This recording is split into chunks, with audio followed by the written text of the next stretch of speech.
所以这个乌克兰军队呢，并没有在蛇岛上占据或者是利用蛇岛作为一个军事据点，但起码对乌克兰说，这个门栓现在没有俄军了，总是比过去安心了一些。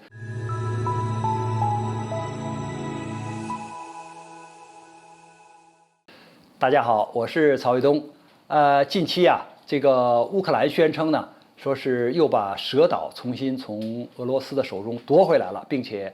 在岛上升起了乌克兰的国旗。那么这件事呢，作为俄罗斯方面讲呢，说他是6月30号主动撤离了蛇岛，是为了就是按照联合国的相关的组织的一些要求，就是让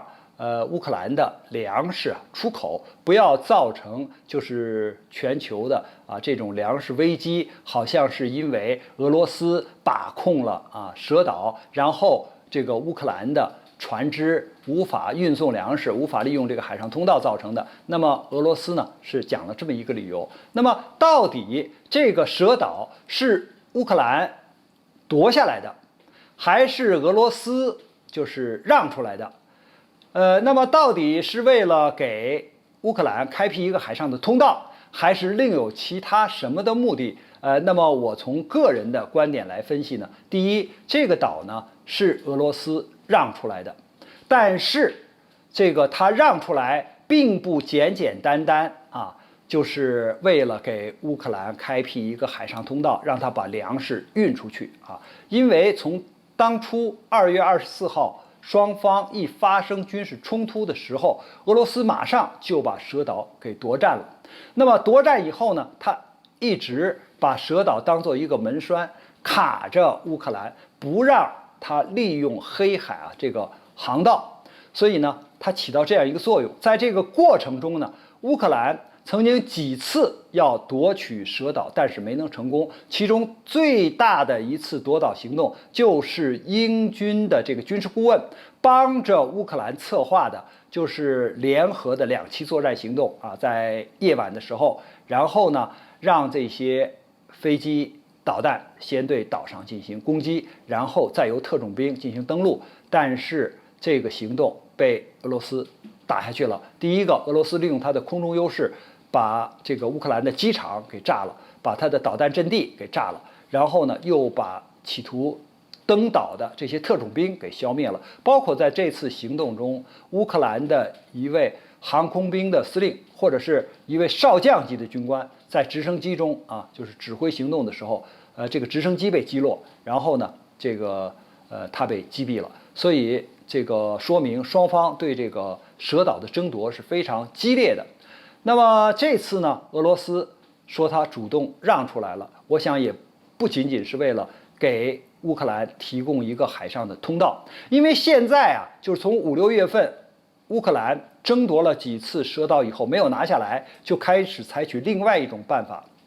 就是利用法国给他的凯撒这种火炮，还有英国提供的 M270这种火箭炮，因为它的射程都可以打到30-40公里这样一个距离。那么在这个距离，它从岸边就可以打到蛇岛上面。那这个蛇岛由于面积很小，只有0.17平方公里，也就跟我们鸟巢那个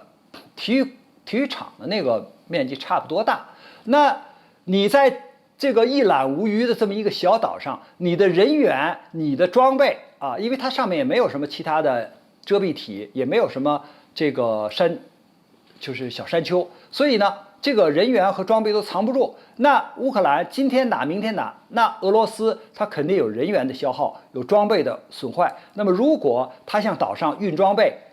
运兵员，那人家的这个岸对舰导弹会击毁你的这些船只。那这样的话呢，俄罗斯为守这个岛，可能付出的这个代价就比较高。那么既然如此，他就主动的撤出因为现在不是就是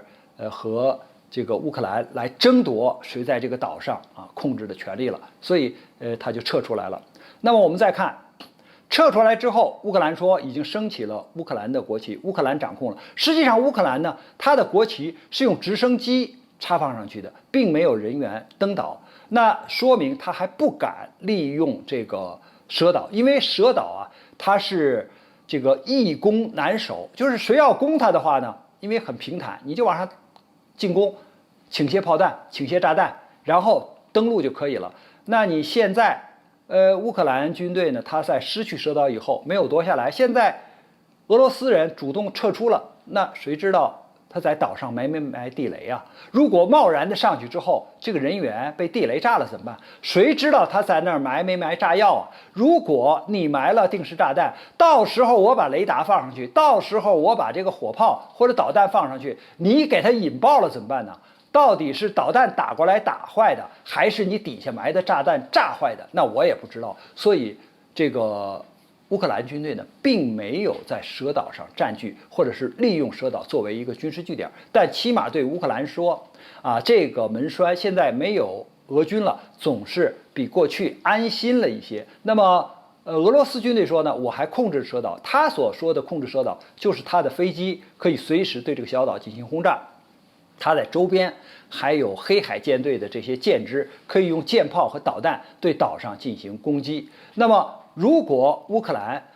它利用这个海上通道，就是敖德萨这个海上通道，从黑海，比如说运送粮食或者其他的货物的话，如果你在哪条航道上往返的安全的航行，实际上也是给俄罗斯去了一块心病，因为你的舰船在某一个航道上反复的航行是安全的，证明这儿没有水雷。那么将来俄罗斯如果举行这种登陆作战的话，或者从哪儿要从滩头攻击的话，那你就给他指引了安全的航路啊。所以我想呢，这个蛇岛是双方在军事上的一种谋略啊。这个争夺实际上现在还并没有结束啊，并不能说是俄军掌握，也不能说是乌军掌握，他们其实各有企图。所以我们呢，对蛇岛的这个得与失，或者是争与夺，还要继续的观察。关于这个话题呢，我们今天就聊到这儿，感谢大家关注本节目，我们下期节目再见。